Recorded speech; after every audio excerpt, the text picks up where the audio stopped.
personal interest is actually how really to support people's personal development. That can be either on an educational level or as a citizen. How do we create space for people that they can be honest to themselves and really develop their inner talent? Yes. And in a way you could say that the World Outgames 2009 here in Copenhagen is also a possibility for LGBT people from around the world to have a safe home for a certain period of time, 9 days next year. And for a lot of people here in Northern Europe, in Holland and Germany and UK and Scandinavia, we take a lot of things for granted when it comes to LGBT rights. But you really always have to remember that a lot of places around the globe, this is not the case and not the reality. So when I'm saying that Outgames is really a safe home for LGBT people next year, then I really mean it. Yes, that's one of your serious drives in life as well. Yes. Okay, that's nice. What are you proposing and what are you cooking? Yeah, exactly. What is the menu? Yes. What is the menu? It's, as I said, 9 days from 25th of July next year to the 2nd of August. And it will consist of 3 major programs. One is a sport program with 38 sports disciplines. So it's a huge sports program, and all the sports venues in Copenhagen will be involved. Then we have a big cultural and artistic program, which consists of both exhibition on the mainstream institutions, for example, an exhibition about the last 200 years of LGBT life in Copenhagen. There will be a contemporary art exhibition concerning gender identity and diversity. And then we have invited, that's our flagship project, we have invited 8 international cities to come to Copenhagen, and each city will bring a cultural program, and each city will have a specific space in the city during the Outgames. It's Melbourne in Australia, it's Rio, it's Mexico City, Tel Aviv from Israel, it's Amsterdam, Aarhus, the second city of Denmark, Reykjavik, and Toronto in Canada. Then they'll bring in stage performances, musicians, dancers, there'll be video screening, there'll be projection on city walls, etc. So it's a free program, so everyone can attend without paying anything, which also means that that's venues where the normal citizens of Copenhagen for sure will meet the Outgames during the because night. They are located in the main streets. Exactly, it will be the center of the city. Yes. And then the third program leg, is the 3-day international conference on human rights for LGBT people. I'm working at the Pink Viking Travel Adventure.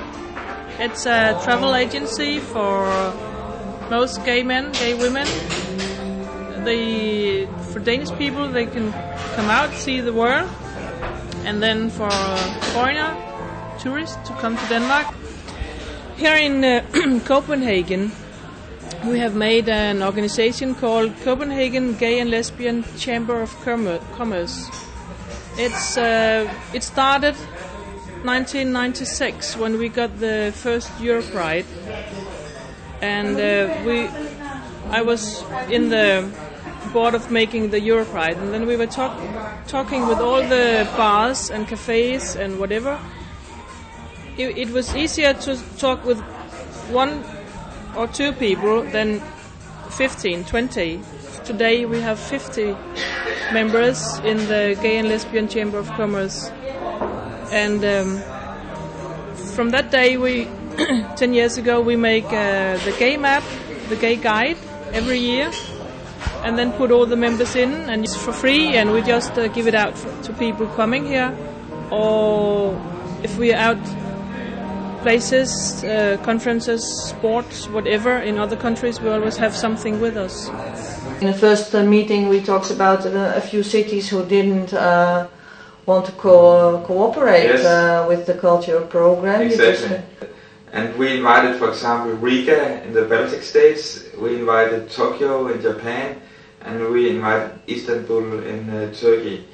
And each of these cities rejected the invitation, and for sure we knew it would be up the hill if they would accept it, because the LGBT community in each of these areas of the world was really vulnerable and had tough times. And that was why we invited the Lord Mayor, because we wanted the Lord Mayor to go down to the local gay lesbian community and knock on the local LGBT door and say, we've got an invitation from Copenhagen and we have to decide what artists we are going to send them. That was a demand from our end. That was a demand from the city of Copenhagen, that it was a cooperation between the specific city hall and the local LGBT community. So the result was that when these cities said no thank you, the local LGBT community were able to raise a local discussion about that the city has been invited to Denmark and Copenhagen, but had decided not to go. So it was a way to support the local LGBT community. Yeah, I'm in the women's network in the World Outgames. So we try to get a lot of women going to the games next year and have a good time, and try to find out how to manage to give them places to go if they don't have money, or if they have money, or if they want to live outside or in hotels. We are at the World Outgames website. We are the women's network for women, so they can see that we are doing something. And we always say to them from the beginning, use pictures with girls on, or women, or whatever. And they, we managed to get through, and they do it all the time. Oh, I have to remember. But we have to always sit on the lap and say, I don't know why, but still, the guys are just always ahead, and we are, I'm with, wait for me. So we told them sometimes you have to run a little bit faster sometimes, because the gay men always have been there. They're always faster, they are in business, and join in and say what we want to have and do, and then they listen.